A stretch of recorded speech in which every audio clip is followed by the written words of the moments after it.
14 जून 1928 Argentina के शहर Rosario में एक आम सा दिन था।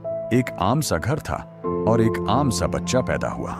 किसी को यह अंदाजा नहीं था कि यह बच्चा एक दिन सिर्फ एक इंसान नहीं रहेगा, बल्कि एक नजरिया बन जाएगा। इस बच्चे का नाम रखा गया एर्नेस्टो गुएवारा दे ला सेरना और दुनिया ने इसे बाद में चे गुएवारा के नाम से जाना। चे का बचपन आसान नहीं था। वो शदीद दमे का मरीज था।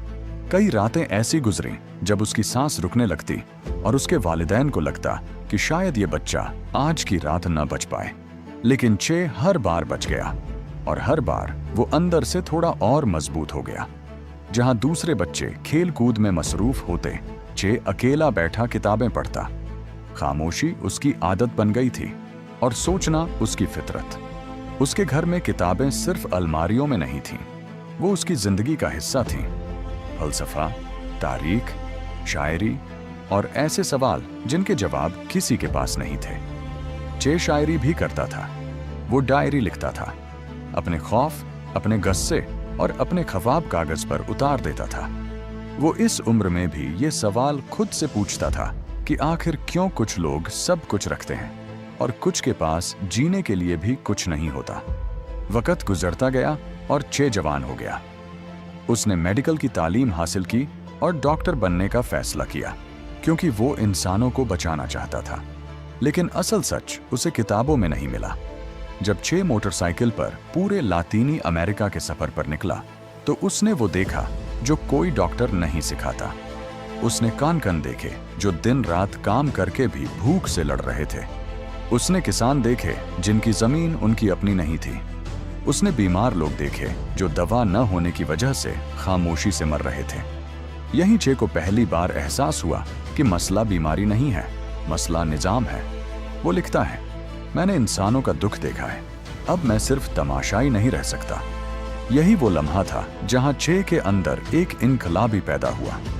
चे नफरत से नहीं बदला, वो मुशाहिदे से बदला। उसने समझ लिया कि सरमायादार निजाम चंद लोगों को ताकत देता है और बाकी सबको कमजोर बना देता है। इसी सोच ने उसे इनकलाब के रास्ते पर डाल दिया। मेक्सिको में चे की मुलाकात फिदेल कास्त्रो से हुई। दो मुख्तलिफ इंसान, मगर एक ही मकसद, क्यूबा को जुल्म और गुलामी से आजाद कराना। चे ने फैसला किया कि अब वो सिर्फ बातें नहीं करेगा, वो बंदूक उठाएगा और मैदान में उतरेगा।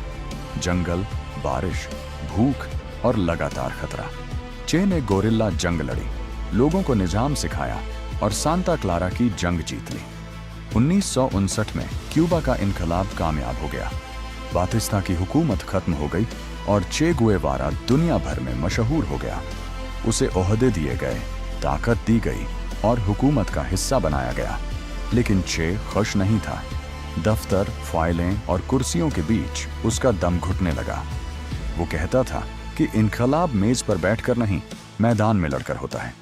1965 में चे ने सब कुछ छोड़ दिया, ताकत, ओहदा, शोहरत और आराम।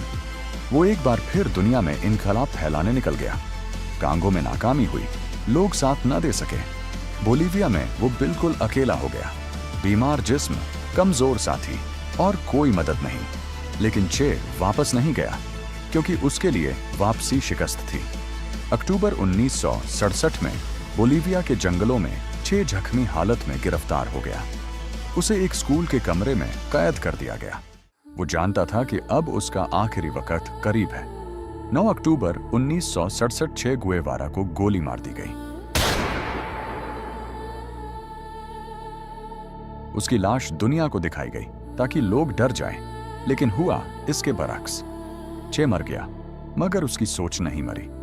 वो एक इंसान था, उससे गलतियां हुई, उसके फैसले सख्त थे और सब उससे मुत्तफिक नहीं थे। लेकिन एक बात सच है, चे ने आसान जिंदगी नहीं चुनी। उसने वो रास्ता चुना जिसकी कीमत उसने अपनी जान से अदा की। और शायद इसीलिए चे गुएवारा आज भी दुनिया के जहनों में जिंदा है।